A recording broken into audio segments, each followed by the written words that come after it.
We're real life sisters, Kay and Shi, and we real life want to be your sisters too. Welcome to the family. No takesies backsies. Now let's get on with the Kay and Shi Show. Okay, family, we're here in the last installment of Tough Stuff Week. And today we're talking about something that, frankly, I kind of wish we had less experience in because we're talking about crisis leadership. We were the active leaders of a restaurant company for almost a decade as the active leaders. Now we are part of the restaurant leadership and management for 19 years. And we still are leadership to some extent because we're co-chairs of the board.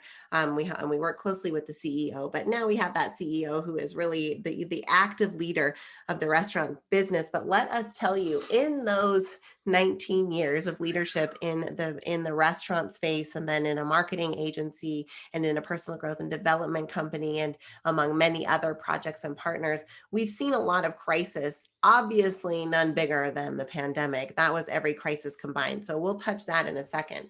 But just talking about crisis leadership in general is something that I think, unfortunately, you only learn through experience and observing and learning from others' experience as well. Now, crisis leadership isn't isolated to the business environment.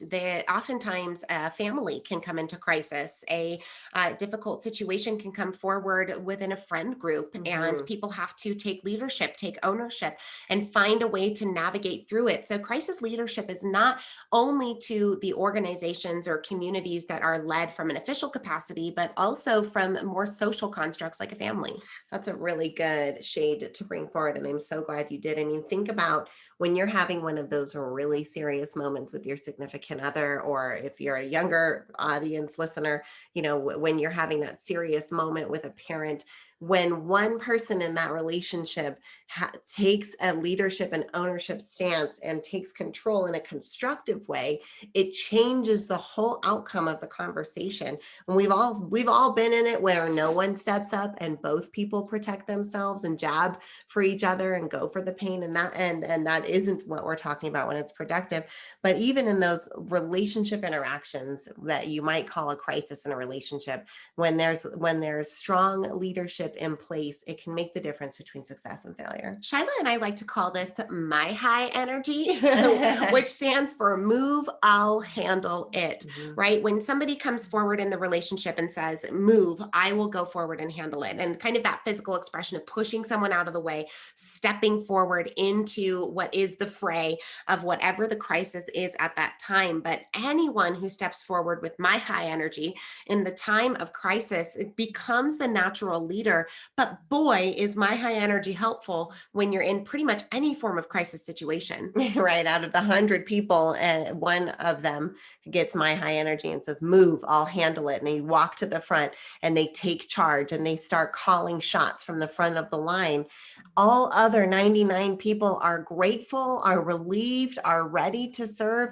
And maybe they don't always necessarily agree with the decisions, but we're talking about crisis leadership, right? Something active is happening in front of us. Something is unfolding in the present moment, and influence and decisions need to be made right now. That's that kind of crisis leadership. So let's talk about our biggest crisis leadership mode, which was the pandemic. And we've said it in lots of interviews that you could take all of our experience from the 17 years before pandemic, and it would pale in comparison to the 2 years of restaurant ownership during the pandemic. There was so much crisis on so many different layers that being leaders through that, just the one thing that I came out of that saying was, thank goodness I wasn't alone. I was so glad I got to lead alongside UK, and to have somebody that we could just have our trust tree together. And that partnership really saved me as an individual. And I know you feel the same way.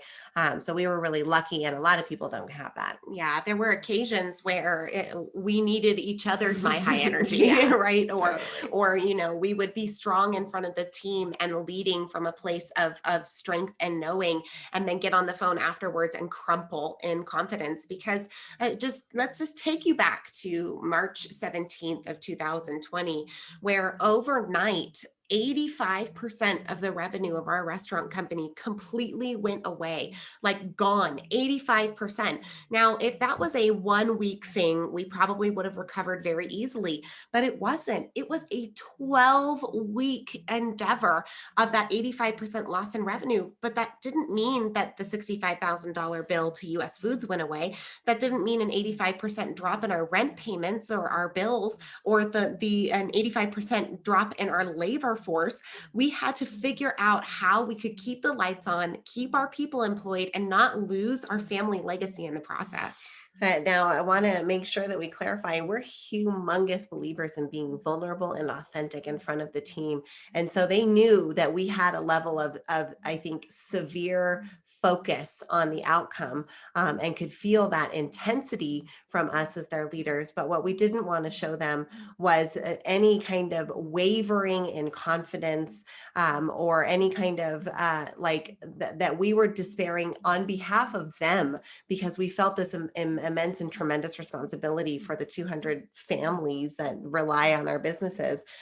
We wanted to, we liked to say we wanted to be hopefully realistic and hopeful. And we wanted to have our realism be the peanut surrounded by chocolate in the middle of the peanut M&M, so that we could have that hope and keep it going forward. But it was important when everyone was scared for us to have that my high energy. And I really think when I reflect back, like those last 2 weeks of March, I had that energy. I was like, we got this, no problem. The whole world's dealing with this. But April for me is like the darkest timeline. Like April 2020, there were just some really desperate days in there where our numbers were dismal, our bills were mounting, the certainty was at an all-time low in terms of any kind of financial government help, and restaurants were dropping left and right. So the question marks were so severe that it was hard to get through that. And we just would lean on each other quite a bit during that, while trying to maintain a lot of open communication with our team and help keep them bolstered and working towards good projects. Well, any leader within a crisis or any leader in a difficult situation, while yes, vulnerability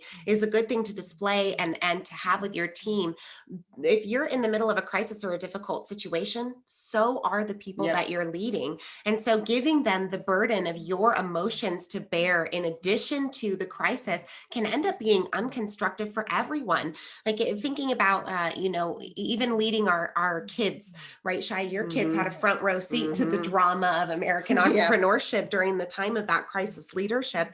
And there were often times where they would see your tears, but then you knew that they would have to hear your hope as well, because they were afraid. They were. I'm sure you're reflecting back on where you were during those months of March and April 2020. And all of us had to be leaders in our families or in our companies or, within our communities in different ways. And of course, we could do an hour-long episode about all the ways that pandemic changed our leadership approach and shifted our perspective around it. But really coming out of all of the crisis leadership moments, we've identified the fact that it's helpful to have someone have that my high energy, move, I'll handle it. Even if it's not always, what to do, you're certain that you will do it and you will step up. That can make the real difference. And the other is that being committed to seeing the result at the end of the tunnel. And we laugh about an interview during those dark timeline months where the newspaper editor asked us, how long can you handle this? And we kind of like harebrained said, as long as it takes, like with desperation, but so much determination in our voices. And so having that level of determination can be the real difference maker. So we hope you've enjoyed this rough, tough rumble week here on the Kay Shi Show. We've sure enjoyed sharing with you some of our harder moments and more vulnerable spots. We hope that you've gained some value through hard conversations, negotiating, motivation blocks, and crisis leadership. And we look forward to seeing you next week here on the Kay Shi Show. Thanks, everybody.